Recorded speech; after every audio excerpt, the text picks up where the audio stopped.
Dan United, Kev United, plenty to discuss. Manager and captain United. But first...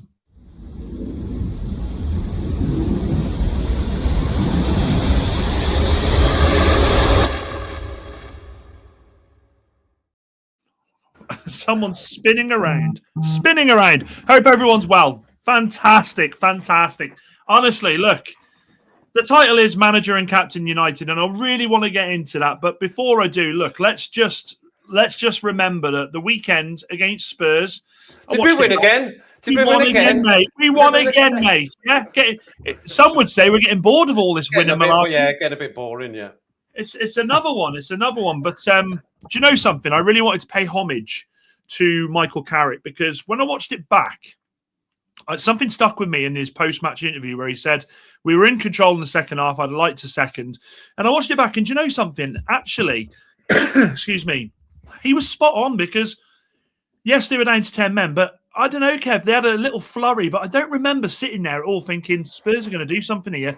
It's always hard when it's 1-0 and anything can happen in football. We know that. We're all old enough to know that. But I watched it and I was like, that was as controlled as it gets. When you go back great, Dad. It was great. No, but when you go back to the Everton game, being 1-0 down against 10 men under Amorim, going to what we witnessed at the weekend, it's like it's night and day. And it is.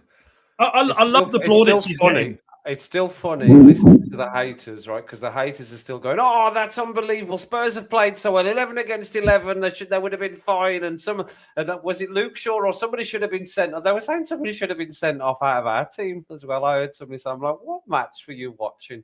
We've got some red tinted glasses on, but I mean, we can still, if we played shit, we'll say we've played shit. I mean, that's just the bottom line because we've said that before, but. It's crazy to hear some of the people still going, oh, Spurs played really well. If it was 11 against 11, that would have been a different story. It wouldn't have been. We were doing them when they were 11 against 11. Nonsense, all of that is. I absolutely agree. And look, I mean, I was going to do a preview tonight, but I mean, there's no point in doing a preview for the team because we know he's going to stick with the same 11 unless he maybe freshens it up a little bit with maybe starting Sesko. I mean, he brought people off, didn't he? So look.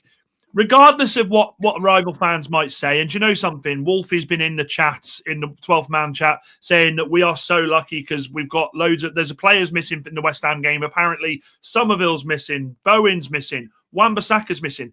That ain't our problem. We play who's in front of us. Yeah. It's not about that. It really isn't. Concentrate on your own fucking team that is struggling to pull away from a relegation battle. And I watched a lot of Spurs fans. Now, obviously, I'll be speaking to Deji about 8:15.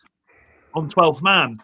And Deji was adamant that it wasn't a red card. The Romero wasn't a red card. And I watched it back. It's the most blatant red card you'll ever see. It's ridiculous. The lad goes in to absolutely destroy him. There's a couple of other people I've heard, again, non-Man United fans or not really neutral at all. I've said, oh, I'm not sure that was a red card, but most people... on the major channel, certainly on Match of the Day, they said it's a red card. And everybody on the day in the commentary said red card. And most of the people I've heard said it was a disgusting. The more you watch it, the more I cringe and just go, oh, my God, that was horrific. What a horrific tackle that was. Honestly, I don't know who's more deluded. That bloody Aluko, who's just again going off on poor Ian Wright again, absolutely despises Ian Wright, or these fans that say it's not a red. But look, do you know something? We don't need to talk about Spurs. Been there, done that, smashed them, got the t-shirt, got the 3 points. We're in top 4. Liverpool are 5 points behind us. We move the fuck on. That's what we do.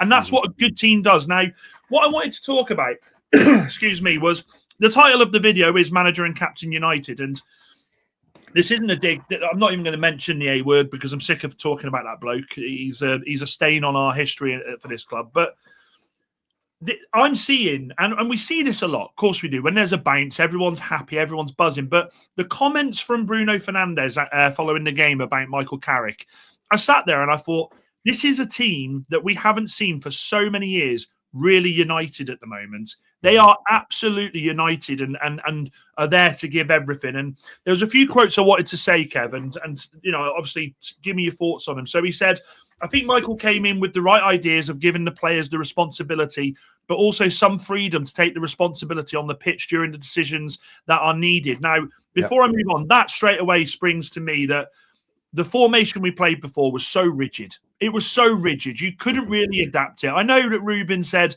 well, in time we'll be able to adapt. And no. There was no adaptability with that.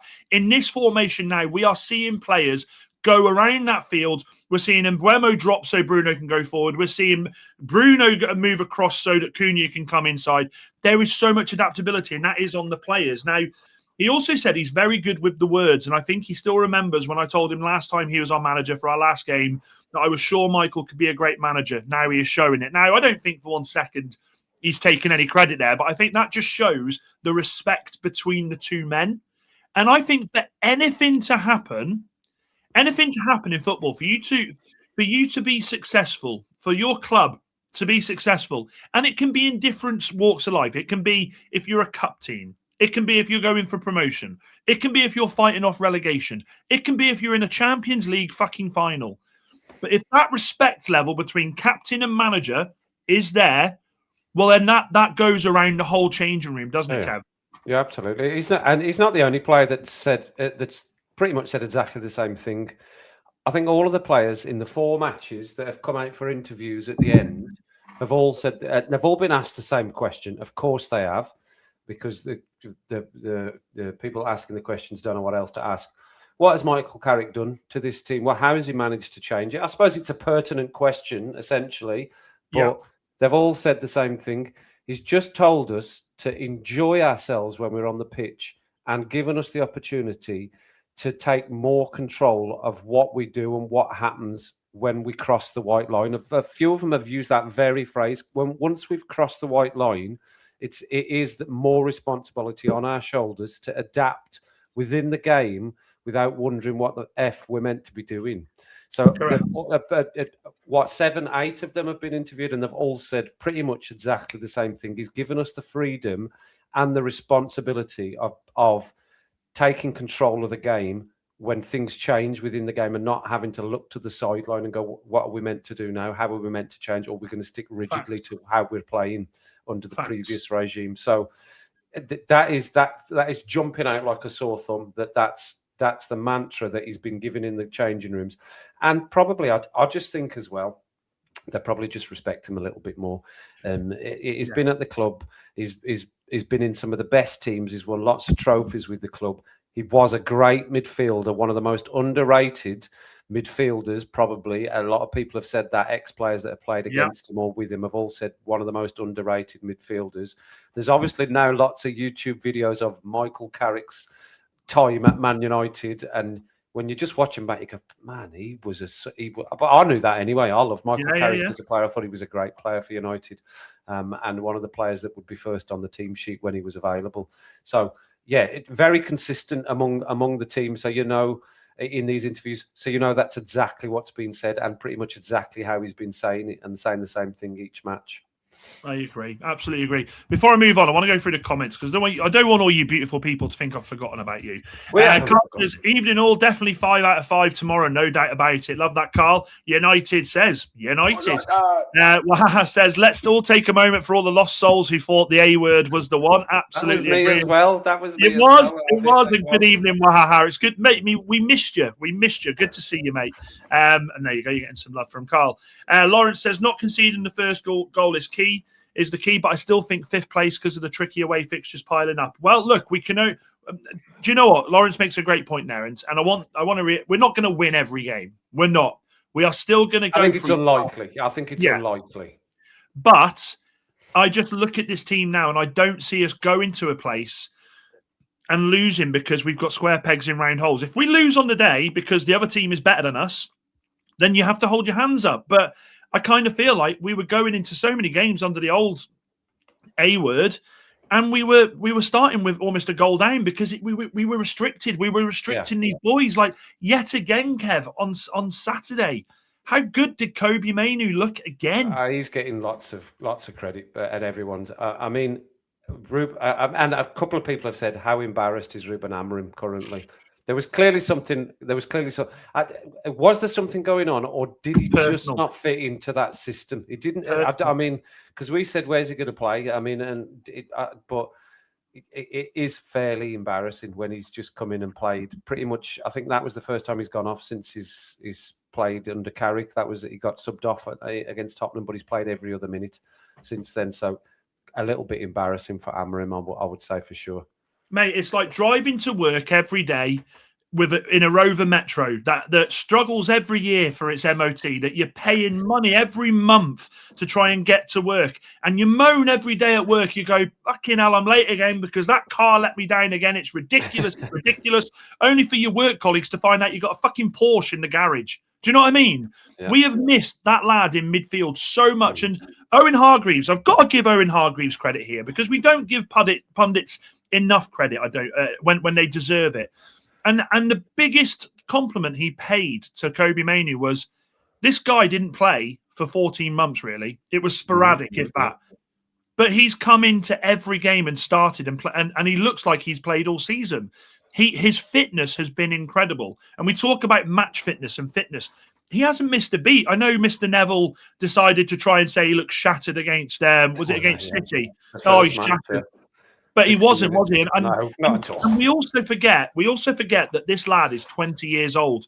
We're nowhere near seeing the best of this kid yet. Like his ceiling, again, when I look at Kobe Mainoo, I go, that kid's ceiling is extremely high. People talk about nearly left. He nearly left. I know. We nearly let him go. Do you know what? I go off at Sir Jim all the time. I go off at him all the time. But I will say this. Thank God Ineos in the summer said, no, we ain't going anywhere. Because imagine if he'd have gone to Napoli. Crazy. Oh, fucking battle. Just baffles me. What else we got? United says, now finally we can say with confidence 7-0 for us. I'd take a 2-0 and go home and be happy with it. What made that tackle worse was there was no need to follow through with his studs the way he did. Look, I mean, look, I don't know if you guys have, Kev, I know you have, but we've all played Sunday League. We've all played, and we've all played against these horrible fuckers who just go to injure people. And the thing that does it for me with that tackle is right before he connects with Casemiro, I said to you, Kev, Kev, look at this. His face is just full of, I'm gonna really, really hurt you. You can see it in the stills. And what did you say, Kev, after he did it? What did he try to do to get away with it? But yeah, that's that. I mean, that's what I was going to say off the back of that comment there. You know, that one of the worst things about it. And on top of that was he then tried to make out like he was injured for like 3 or 4 seconds. Oh, I'm injured for that. But then he just jumped straight back up again.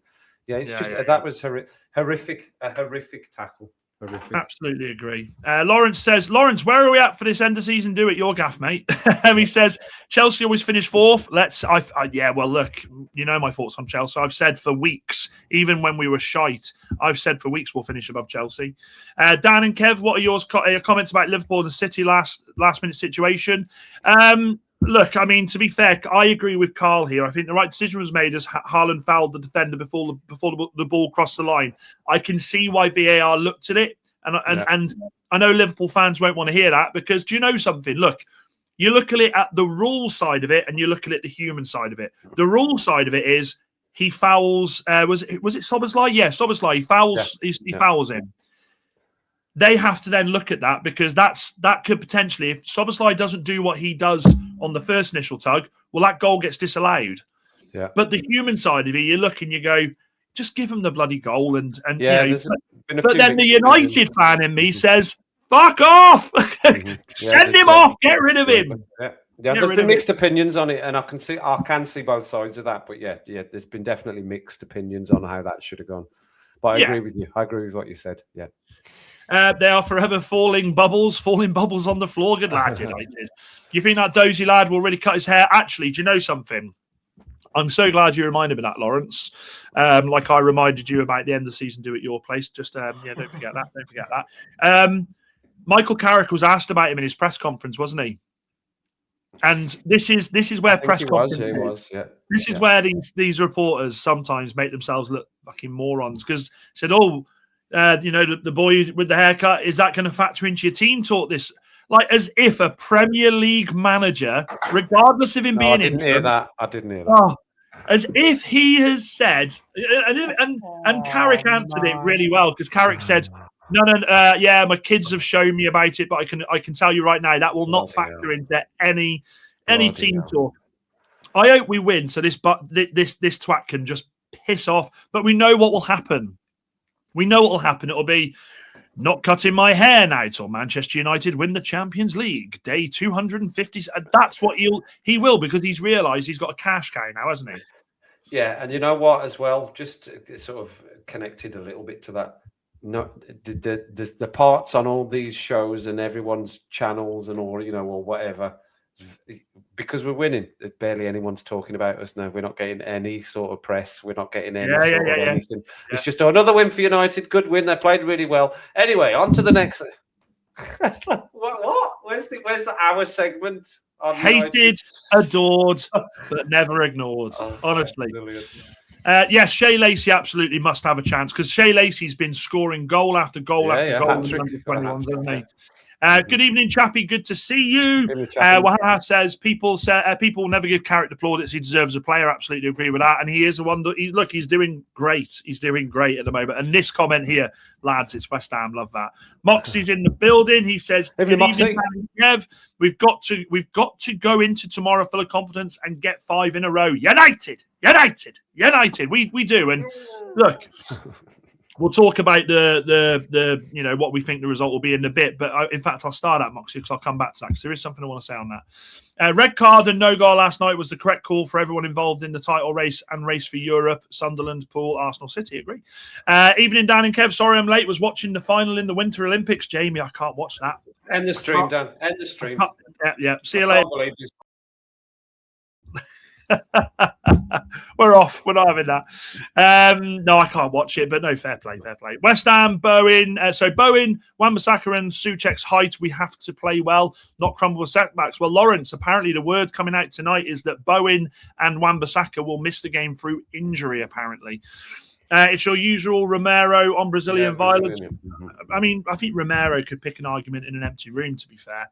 It's just ridiculous. Did you see as well in the press conference with Thomas Frank?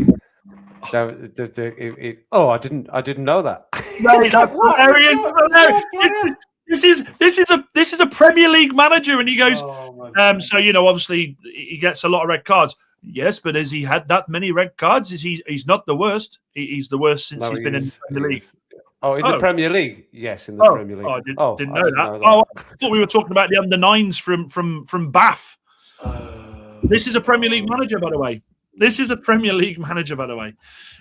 Sorry, Wahaha, I missed that. I asked this question on Kev's stream, Dan. Did you see how fast Xerxes was to celebrate Sesko's winner? And you thought, look, I'm all for cheerleaders. And you know something? I would happily see Xerxes with a set of pom-poms on the side of the pitch cheering the boys on. I'm fine with that. But even against Spurs, when he come on, I looked and I was like, it's just... What I will say, Wahaha, right? Do you know what? I'm not going to that was disrespectful. I'm not going to do that. He's a United player. But what I will say is this. He doesn't fit the formation we play now. He just doesn't. Like, there's no pace with him. You could argue as a 10 maybe when Bruno's not there, he could do stuff, but I don't see it. I don't see it. And I think quite rightly so in the summer he will go, and with our best wishes, but it's done. It's done. Jamie says was watching 12 Man yesterday, and Dan Lawless was saying that they will win. Lawless said they will win. Hang on a second. Wait a minute here now. Wait a minute. By the way, let's have a look. Hang on a minute. Hang on a minute. We're going to do this. We're going to do this correctly. I'm not having this. I'm not having this. Hello. I'm not having this. Yes, I did say they were going to win. Yeah. Lawless. I'm just on stream there, and I've just seen a comment saying that apparently on 12th Man yesterday you were saying that you're going to win tomorrow. Yeah, I did say no. I said I have a feeling we can win this game. I have a feeling we might just win. Right. I don't think Giga's getting his haircut. I think he's jinxed you. I think we can do it. I think we can do it. I think we're going to surprise you. Honestly, my man. Hey, whilst you're on, actually, quickly, is it true the reports about, hang on, let me just move it, about Bowen, Somerville and Wan-Bissaka being out tomorrow? No, sure, I haven't seen this. Wolfie's just put it in the chat. Wolfie's just put it in the chat.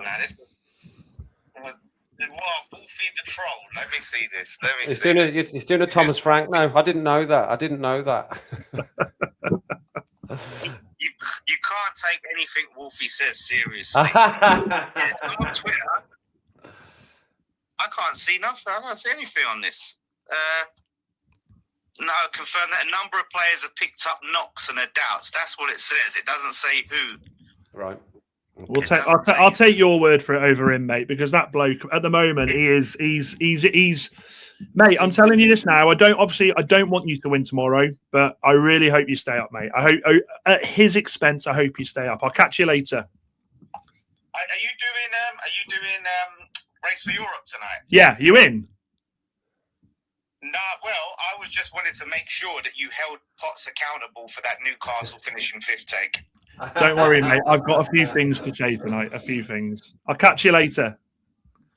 Later, mate. Love, brother. Bye-bye. There we go. From the horse's mouth. From the horse's mouth. That's what we do on this stream. If we have stuff like this, we call them and we ask them. Do you know something? I love that man. Lawless is an absolute gem, by the way. Sends Xerxes to Roma. Says United. Hi, Joe. Hope you're well. Man like Jimmy Sutherfield, though. Let's carry on. Right, let's carry on with some more of these bits. I'll come through some more of the comments. Now, I wanted to go through what Carrick said today. So, Carrick confirmed that Mason Mount is unavailable. Shock horror. What's happened to Mason Mount, man? It was a knock in training, apparently. I mean, it's so innocuous. What's happened again? He's gone, mate. He's gone the end of the season now, I think. Unless they keep him if we get Champions League or Europe for the squad depth. I just don't see merit. I would as well. But I had so many arguments with people on this channel at the start of the season saying, Why do you want to get rid of him? He's quality. He's been brilliant, and he can't stay fit again. It's ridiculous. Also, Matthias de Ligt is also out for the fixture, but could be back for Everton. So that's good. On the for Everton, though? Get out. Get out. No. He said he acknowledged that West Ham was a tough opponent, particularly at home, describing them as very good on transition, very dangerous, and possessing some really good attacking players. He also noted that they'd analysed the Hammers. I fucking love that. And they're a threat when they build momentum. Carrick praised their quality in attacking areas. Now, before we carry on with those comments, do you know what I want to say about this as well? It's just that note there. They'd already analysed the Hammers, right? Steve Holland is not getting enough credit for what he's doing at Old Trafford, because apparently after every game, he's the one that pulls this up. He's the one that's looking through it. He's the one that's looking for little kinks in the armour. Do you know something? And I'm going to say it now. When Carrick took over, I was very much, he's got to go at the end of the season. He can't stay. But this is the thing about football, Kev. Like, opinions change, and I've got to be honest with you. The way we're playing now, the short little 1-2s, playing our way out of trouble in tight areas, having the confidence, free flowing. I'm not saying it's a gimme, but what I am saying is, if Michael Carrick finishes in third place, or if in third place, I don't think second. If he finishes in third place, that to me says that there's a settled team. So let me land on this before you say anything. That to me says that there is a settled team that backed the manager. That to me says that there is a settled coaching staff that back the manager. That to me says that there is a group of players and manager that are working together. Now, again, it could all blow up. We could win tomorrow and after that go on a horrendous run. But if he continues to do what he's doing this season, I mean, Roy Keane, his biggest critic, is already now saying, look, he's doing well. He's doing well. Is he? Yeah. If you in life, you get what you deserve. You work hard, you earn it. I'm not so sure. Put it this way. We're in February now. I don't want us to be getting a manager in and then changing everything up again, and then having to look at everything in. If they're looking, they need to do it now, and then they need to say, look, I know that there's rumours, and Gary Neville said that the process has started, but I want this new manager announced in March, in at the start of April. I don't want any of this nonsense, because what we need to do is we need to make sure that we are all on the same page next season. And at the moment, Michael Carrick has absolutely galvanised this squad. He has. Mm-hmm. Oh yeah, no, it's clear. Like you're talking about the style of play. You can get the videos on YouTube of United's training. You see him doing the rondos and the people in the middle and passing the ball and how slick and how clean it is. You just see that on the pitch now. I've never really seen that translate to what they do in training to actually seeing it on the pitch. Especially against Man City. I mean, it was just jumping out against Man City. Such tight spaces, just one touch, bump, bump, bump, bump, bump. I mean, 3 and 4 passes around a player in the middle and just making somebody look silly.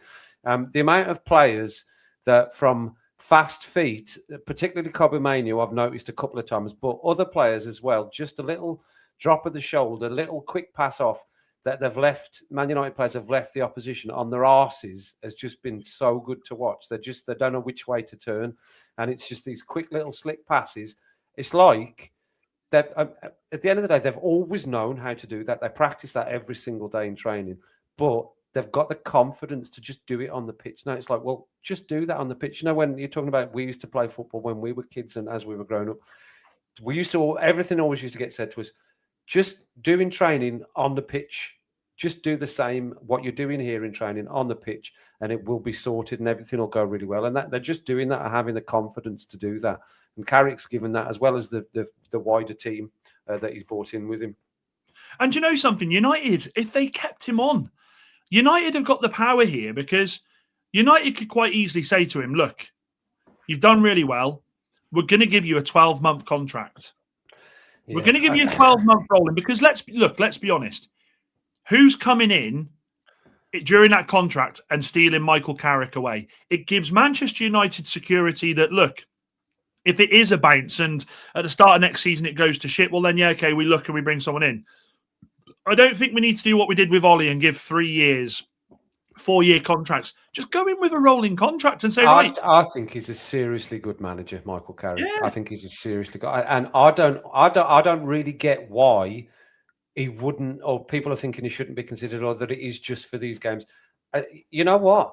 So if he comes in, and it's going to be a hard league again next season, because we've said at the beginning of each Premier League season, it just goes, the standard goes up, the teams around you get better and better, more quality players coming into the teams, better scouting from all the other teams, all these players coming. The level goes up every season. Correct. But he's doing such a great job. Why do we just automatically think because we bring in Mr. Star Manager that he's just going to be able to do? He could be out of a job in 6 months as well. That same as Amarim was. They could all be.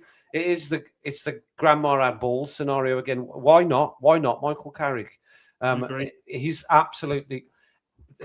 It's not chance. 4 games in a row is not chance. You don't just not considering where we've been. Not considering where we've been. And the level and the consistency in the performance. It's not just like we've had a couple of lucky ones and then we've played really well and then had and the team we played against was average and all that stuff. It's been consistently good all the play throughout all of the games. You can see what he's trying to do. He's tweaked it just a little bit in each match 100%. To suit the opposition, changed a few people around. He knows what he's doing. Absolutely. It is why are we going to rock the boat if he does go on and have a good end to this season, which he already is doing. I mean, he's securing us what we want at the moment.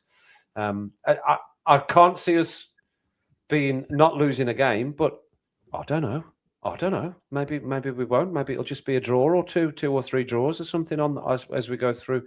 I don't know. Who knows? Well, and the thing is, you need connections in football, and the connection he's got with this man, who, by the way, 200 GNA.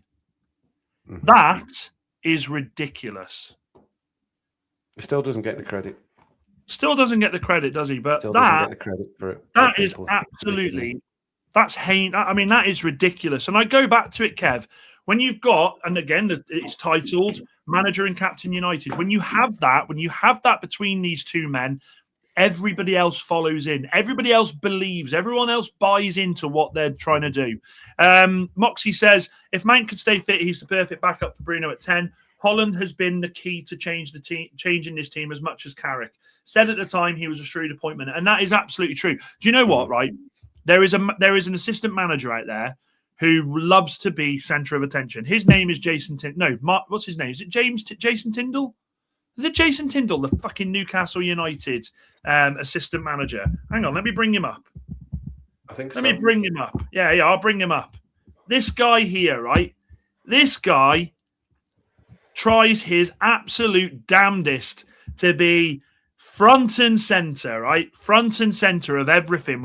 When the managers are shaking hands at the end, when things are going, it absolutely frustrates. Let me bring this clown up. And the Loaded Mag boys hate me for saying this because they're like, you can't say that. It's our Jason Tyndall. Fucking what a load of rubbish. This guy here, right? And the reason I'm saying this is because that is a man who wants to be center of attention. That is a man who wants everyone to go, oh, look at him. He loves it. He gets in. I haven't seen one thing Steve Holland's coming out and going, oh, look at me, look at me. The best workers are the people that go unnoticed on the sideline, that go and just do their job. He has been, and Carl's right, he's been the best assistant manager we've had since McPhelan. I absolutely agree. If Carrick doesn't get the job, we really need to keep Holland. Everyone loves Holland. This is what I love to see. It's not even about the results. It's as much how we are playing. So good. Yeah, I agree. Carrick needs to stay another season. That's what I've said. He knows how the Prem works. This is true. In all fairness, with Ollie at work for a while, he had shit backing, buying players for PR, not the team. Love that comment. Good evening, Ben. He says Holland should get the job, not Carrick. No, I disagree. I disagree. Some people, right? So some people are born to lead. Some people are born to manage, to be at the forefront. Other people are born to be the ones behind there, the number twos, being right by their side, advising, showing what should be done. How many assistant managers have gone on to be world-class managers and go on and do everything? Look, Jose Mourinho, you could say because of Bobby Robson. Very few. Very few. And I think for us to say, right, at the end of the season, off you go, Carrick, we're keeping you, Steve, you're going to have the job, that it wouldn't work. It just wouldn't work. I see why you're saying it, but it wouldn't work. Remember what I said to you? I think it was maybe after the stream or when we were having coffee in the morning before the match on Saturday. And I'd said, if you tell like a certain age of person, you know, you can imagine a father sitting down with the son going, you know, son, there was a manager that managed in the Premier League for 27 years at the same club. They would go, what? Yeah. What? Really? Was there? Yeah, there was. It did really happen. So, I mean, why can't Carrick have 12 months and see how he does? Any managers, it's all about the form of the team. It's all about the team's playing. So if he starts doing badly, he'll get sacked. That's be the same as anyone that comes in. Anyone that comes in is going to be the same. United says, why are people even talking about a new manager? We're doing great now. Look at Spurs. Spurs could get I'm not even joking. I'm going to say this to Deji in a minute. Spurs could get relegated. They absolutely could. They've got a horrific run of fixtures coming up. They have. Ben says decent numbers, but not a legend yet. Ben, for you, I liken it to when you're with that girl and you go, she's all right, she's not bad, and you were with her for about 3 or 4 years and you had good times, and then it parted ways. It parted ways, and the second she left, you went, she was mint. Oh, she was wifey material. She was the love of my life. I think with Bruno Fernandes and you, mate, I think you don't realise how good he is until he goes. Holland has tried being the main man. It didn't work. He's a fantastic coach. And Moxie says, already key for next season is recruitment and planning. Ineos have to consider the possibility of Carrick staying on before the end of this season. We need strengthening along with the lads back from loan. Absolutely agree. Now, look, before we close, Kev, I want your match prediction tomorrow. What's your match prediction, my guy?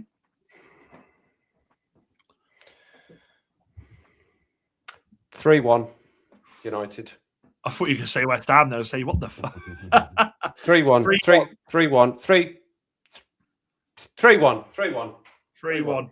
Chat, get your comments in. What do you think the score is going to be tomorrow? I think what we have to be careful of, I'm confident going into West Ham, but I don't think we are at that stage yet where we can go, we're going to smash them. And I'm not saying you're saying that, Kev. I'm not saying you're saying that. I'm never going to say that about Man United again until I'm confident that that's what's going to happen, because I just don't see that happening. I'm going with, I would be happy with a 2-0 solid win. A clean sheet and 2 goals. I would be over the moon. In saying that, the way United have been playing, I'm backtracking now. The way United are playing, somebody is due a tonking from us, a proper tonking. It's true. It's true. I mean, to be fair, you could say City had a tonking off us because we scored 28 times, didn't we, in that fucking game? Yeah. But no, I agree. Someone is due a tonking. Anthony says 3-0, really liking the defence. United says 8-0 or 10-0. Moxie says, I'm going for a 2-0 win for us. Come on, you Reds. And Wahaha's gone for Jason. And the technical dream coach. Any win will do. Ben's gone 4-1. Well, there we go, guys. I was going to say 4-1. That's what I was sort of havering or, hesitating a little bit about. 3-1, 4-1, 3-1, 4-1. Yes, a 3-1 I'm going to go with. We've got a big game tomorrow. It's a 8:15 kickoff tomorrow night, so we'll be live. What do you reckon, Kev? About 10 to 8? 8:14. 8:40. We'll be ready to go as always. We'll be ready. We'll be ready. We will catch up with you all tomorrow at Brian Ferry. Lucky Brian Ferry, man, what a hero! We will catch you all tomorrow at around 10 to 8. I'll put it up. But guys, Max says 1-0. Fucking hell, Max.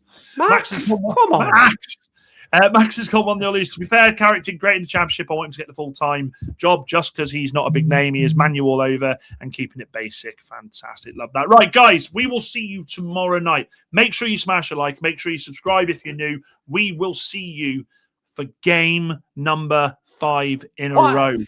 5 in a row. Catch you all on the flip side, you beautiful buggers. Dan United, Kev United, Brian Brigade, Carrick at the wheel. Ooh!